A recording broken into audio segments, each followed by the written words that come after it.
जिस पापी को गुण नहीं गोत्र प्यारा है, अरे वो सही तो भारत सदा हारा है। इसीलिए तो भारत आता रहा।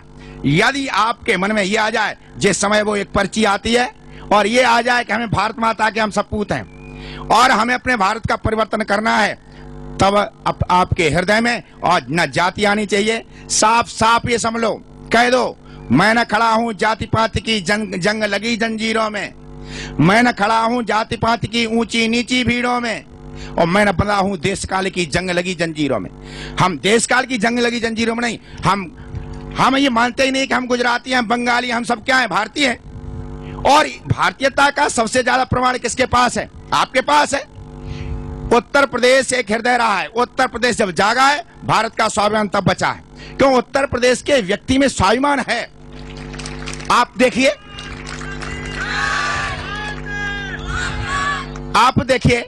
कोई अपने को बंगाली के, कोई गुजराती के, कोई पंजाबी के, कोई राजस्थानी के, और उत्तर प्रदेश वाला क्या कहेगा? भारतीय है ना। उत्तर प्रदेशी तो है नहीं, उत्तर प्रदेशी तो है नहीं कहीं, सीधे सीधे हम तो भारतीय हैं, है ना। किसी की भाषा को कुछ है, किसी की भाषा, आपकी कौन से, जो राष्ट्रभाषा है वो आपकी है, तो आपसे ज्यादा राष्ट्रभक्त कौन होगा? तो ये युद्ध यहीं से तो शुरू होना है। तो जैसा स्वामी जी ने उद्घोष किया है कि जब ये पर्ची हाथ में आ जाए तो पवित्र भारत माता को देखना, भगत सिंह के जो है फांसी पर देखना, और देश के साथ विश्वासघात। उस समय यदि आपने किया तो समझ लो ये देश के साथ इससे बड़ा विश्वासघात क्या होगा भाई। अब लाठी गोली तो चलानी नहीं, अब वो पर्ची तो देखनी है हमें।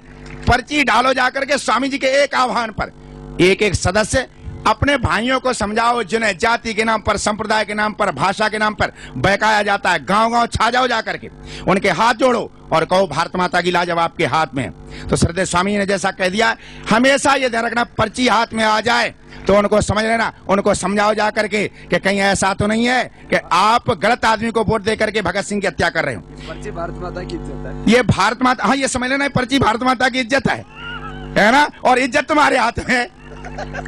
यदि बढ़िया तरीके से कर दोगे, इज्जत बचा लोगे ना बचा लोगे, और यदि ऐसा नहीं किया ना तो हमेशा ये समझ लेना, समर शेष है नहीं पाप का भागी केवल व्याध, जो तटस्थ है समय लिखेगा उनका भी अपराध, जो तटस्थ है समय उनका भी अपराध लिखेगा।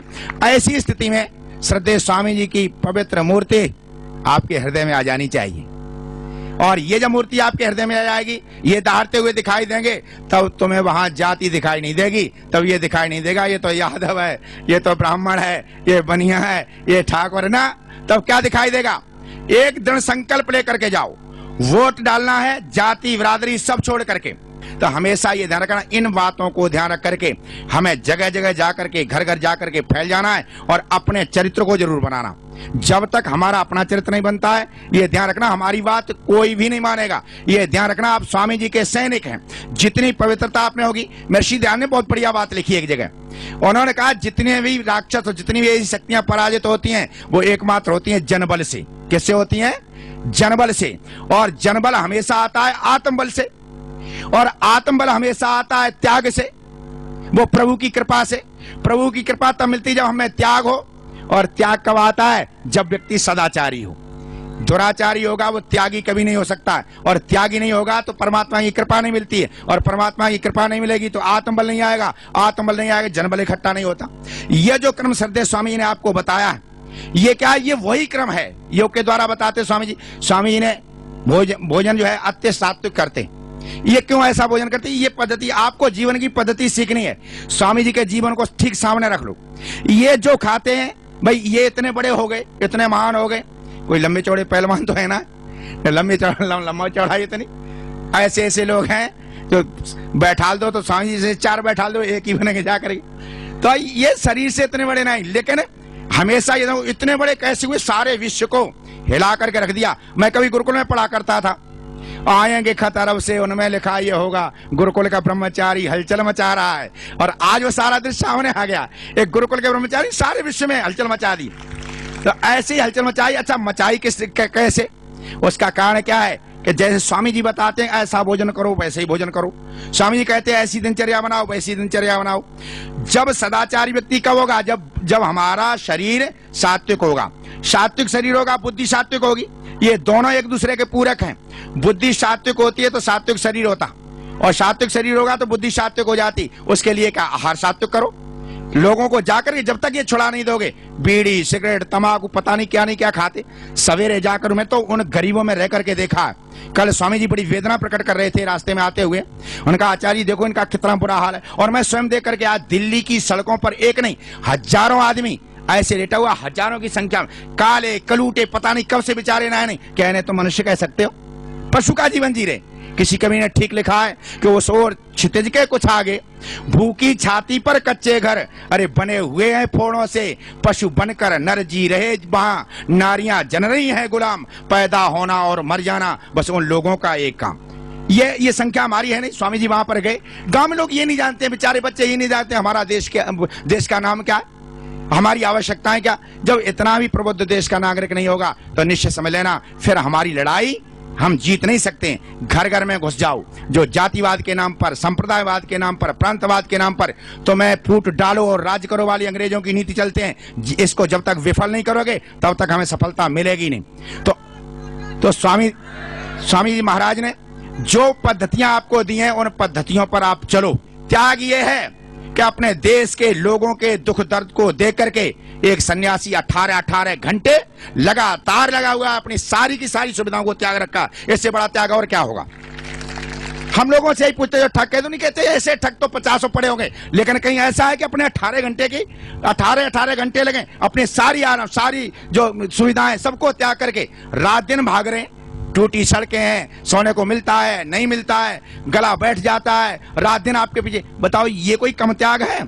बस इसे ही त्याग कहते हैं। और जो ये कहते हैं संपत्ति का त्याग, संपत्ति का त्याग जो होता है वो त्याग असली नहीं माना जाता है। त्याग ये होता, संपत्ति का तो सदुपयोग ऐसे लोग करते हैं। अच्छा ऐसी त्याग की बात करते हो तो कृष्ण तो योगेश्वर कहे जाते हैं, उन्हें सारा का सारा राज्य संभाल रखा था, वे कहां से त्यागी हो गए फिर? और जबकि वो योगेश्वर और योगी त्यागी होता।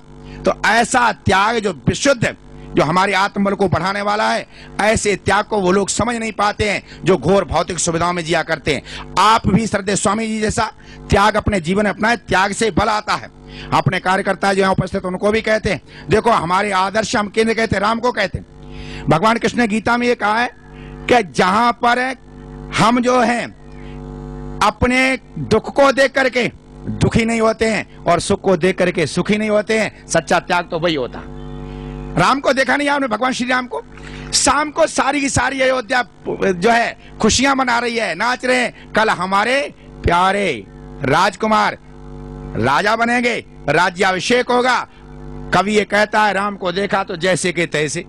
सवेरे उठे तो पता लगा राज्य तो चला गया।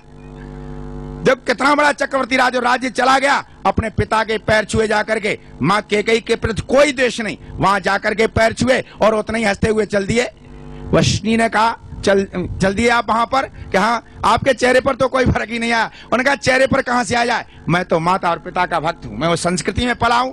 मेरे लिए तो साम्राज्य से ज्यादा बढ़कर अपने माता पिता की आज्ञा का पालन करना है। न साम्राज्य जाने का दुख न आने का सुख है। इसी तरह आपको पद मिले न मिले, यदि पदों के चक्कर में रह गए तो इसमें स्वामी जी का आदर्श नहीं।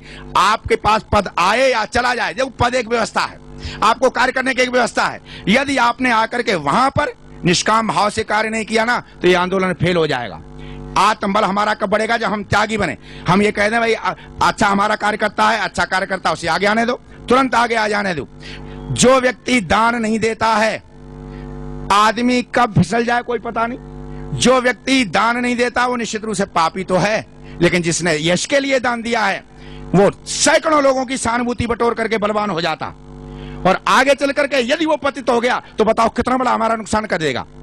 यदि वो महिमा मंडित होकर के हजारों लाखों आदमियों का श्रद्धा पात्र बन गया, उसके हाथ में हमने शक्ति दे दी, तो डुबेगा नहीं डुबेगा समाज को। और पतित उसका होना ही होना है, क्योंकि वो सकाम भावना से होता। ये देश की बागडोर जिन लोगों के हाथों में सौंपी वो ऐसे ही सकाम करने वाले थे। हमने उन्हें त्यागी तपस्वी समझा, उनकी टोपी धोती और कुर्ता को समझ लिया, हमने उन्हें बल दे दिया, सारे देश को डुबा करके रख दिया।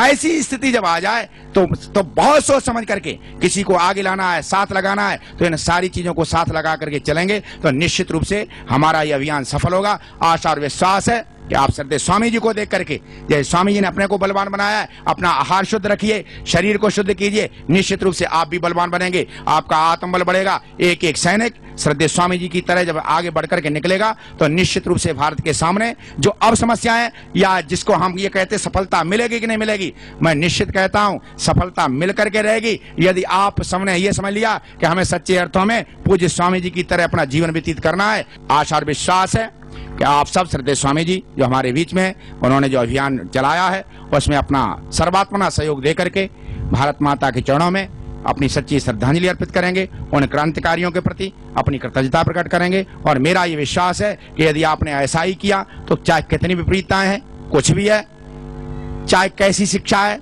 वो सब बदल दी जाएगी। यदि अपने अनुसार हो गया तो सब कुछ बदल जाएगा, कैसे भी अत्याचारी हैं। लेकिन इतना आश्वासन जरूर है और इतना दृढ़ विश्वास मुझे है कि शिक्षा दीक्षा की बात ही क्या, अरे दुष्टों के अरमान कुचल देंगे। यदि सहयोग मिले आपका तो फिर इतिहास बदल देंगे, फिर इतिहास बदल देंगे। बहुत बहुत धन्यवाद। ओम शम।